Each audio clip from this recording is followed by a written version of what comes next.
At a time like this, when food inflation continues to put pressure on household incomes, subnational governments are being forced to rethink how agriculture fits into their development agenda. In our Journalist Hangout Midweek Special, we examine how Ekiti State Government, Southwestern Nigeria, is boosting agriculture production through its Bring Back Youth to Agriculture scheme. Now let's share the story by our own Babajide Kolade Otitoju with you. Identifying a problem is often the first step toward a solution, but taking the right action is what truly changes the narrative. Insecurity, limited farm inputs, low youth participation, and poor market access are just some of the pressing challenges threatening food security in Nigeria. In the southwest of Nigeria, Ekiti State is rewriting this story. At the center of this transformation is an ambitious initiative, drawing youths back to the farms and reshaping the agricultural identity of the state. My journey in Ekiti State, where the natural rocky beauty of the land hints at untapped potential, is taking me to Emure local government area. And after about an hour on the road, on the left side of this road connecting Ondo State in Emure local government area lies the Ekporo farm settlement, one of the sites of Ekiti State's agricultural revolution. Evidence of deliberate effort is everywhere. Graded roads, new culverts, and fields lined with sprouting cassava are significant pointers. I arrived at Ekporo Farm Center, one of 6 clusters, under the first phase of the Bring Back Youth to Agriculture program in Ekiti State. At this farm settlement, the choice crops are maize and cassava. This is one of the clusters farms. There are 6 clusters majorly spread across different parts of the state. And then Can you mention some of the places where you have one in Emure, we have in Okeako. In the north center, we have one in Aramako area. That is Emure, Okeako. And then one of the things that the administration has done is to ensure we have good access route to those farm settlements, so that the youths who are there can have access. The farmers will have access to the farm and be able to transport their things to the farm. You can see the road that took us to this place, well graded, and then the one leading to the town, the road that's also well coordinated. Gentlemen and ladies, it's a pleasure meeting you. So you are on this location. The Medium-Term National Development Plan 2021 to 2025 identifies key factors essential to food system security, including land, soil, seed, mechanization, harvest, storage, and post-harvest logistics and security. This is one of the farm settlements that the governor of Ekiti State has created, bringing us, literally rolling back the years when Awolowo created so many farm settlements and was able to galvanize agri-production in the southwest. This western region in the days of Awolowo was able to make so much money from cash crops like cocoa at that time, as well as good money made from taxation. You can see Lagos was industrialized as part of the western region from money derived from exportation of cash crops. Bridges were built in the western region because of that. The big projects like the Liberty Stadium, like Cocoa House, like the estates, the Odua estates here and there from agri-production.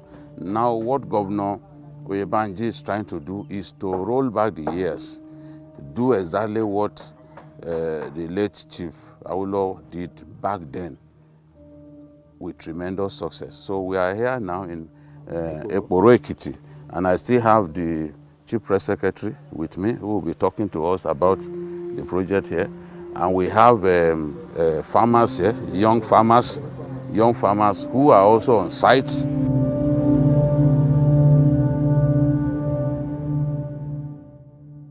Special advisor to the Ekiti State Governor on Media, Yinka Oyebode, explains the Oyebanji administration's determination to boost food production, noting that under the scheme, the government provides land to the young farmers, assists them with land clearing and seedlings, as well as agri-extension services.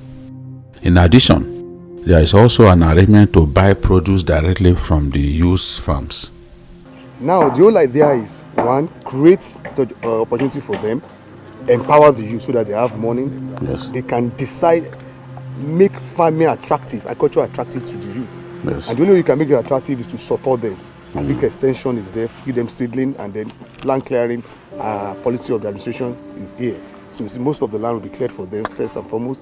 Land will be allocated to them, and then at the end of the day, government is there to also take from them whatever they are able to plant, so that there's no wastage of any kind. For Mohammed Salisu, a pioneer member of the initiative, attracting youths back to the farm, the experience is gradually turning his dreams to reality.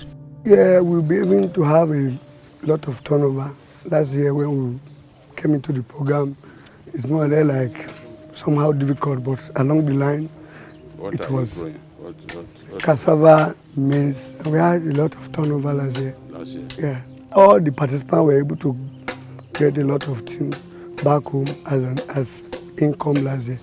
So and thank God for the governor that we have in Ekiti State, was able to empower us, give us a lot of incentive for our comfortability. The Bring Back the Youth in Agriculture program is one devoid of political interference. As Olajide Ojugo, a beneficiary, told me of how he was selected without peddling influence. I was very glad that I was among the farmers last year. Yes.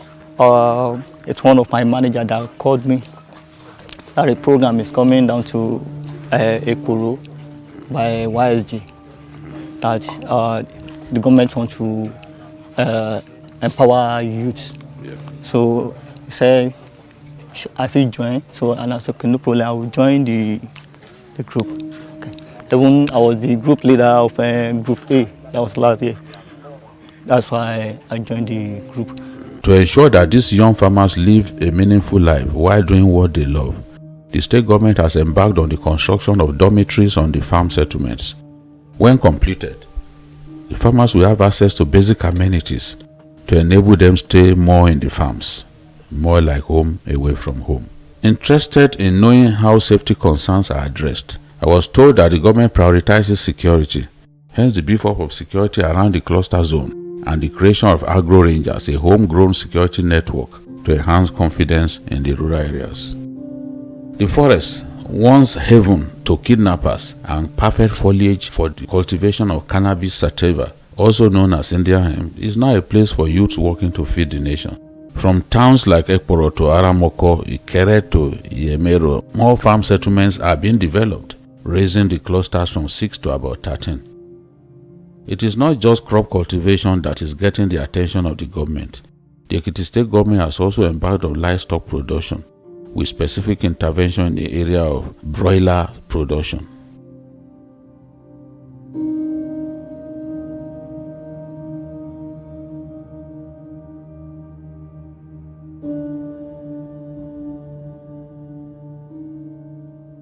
At Erifun farm clusters, hundreds of youths have been onboarded in the broiler production process, building their competence in poultry farming and wealth creation. The trained youths are tasked with raising chicks for sale to the public. As part of Ekiti State government's intervention, the burden of finding the best stock, feeding and procurement of medicine for the chicks are taken off the youths. The broiler production cluster here at Erifun is being replicated at towns like Ikole and Ilupeju to enable more youths participate in the scheme. To address challenges usually associated with linking farms to the market, Ekiti State government under the Rural Access Agriculture Marketing Project has embarked on the construction of 1,000 kilometers of roads that will connect the various food production belts in the states to improve the ease of produce movement. One such ongoing road project is the rehabilitation of a 32.2 kilometers Ikere-Ise Emure road project. Ikere-Ise Emure road is also under rehabilitation. And it's a 32.5 kilometer road under rehabilitation. The whole essence also linked the capital. This is South Central District. Ikere-Ise Emure is in the southern axis. Essentially, Emure is also where we have large farms, one of our major farm settlements. We have one in Kerry, we have one in Emure, and then it's essential that the roads leading to those places also are expanded. The Kere to Igbaraudo road project is another of such roads being constructed to expose the state's agricultural potential and boost the economy. This is Igbaraudo to Ikere Road, and it commenced last year. And the intention is to ensure that it gets completed by September this year. It is to also open the whole idea of the Building Environment Banji's road project initiative, road infrastructure, is to open up Ekiti State. Okay? It is a landlocked area, so the only idea is to have open as many roads as possible, make them more motorable. One, for easy movement for the people, and secondly, to enhance economic development. For Governor Biodun Oyebanji, reinforcing these efforts by ensuring a safe environment for agricultural activities is key. This wealth creation initiative has several ripple effects, evident in the impact of these interventions in the area of job creation, reducing insecurity and boosting food production. Ekiti State is basically an agrarian state. Agri contributes more than 60% to our GDP as a state. So our objective in agri is to provide to feed our people, to create wealth, to generate employment, and also to secure our people. So we've been intentional, in fairness, in our implementation of all our agri policies. Because if you recall, the old Western region was developed and built by the proceeds from the agri sector. And this is a sector that has been neglected.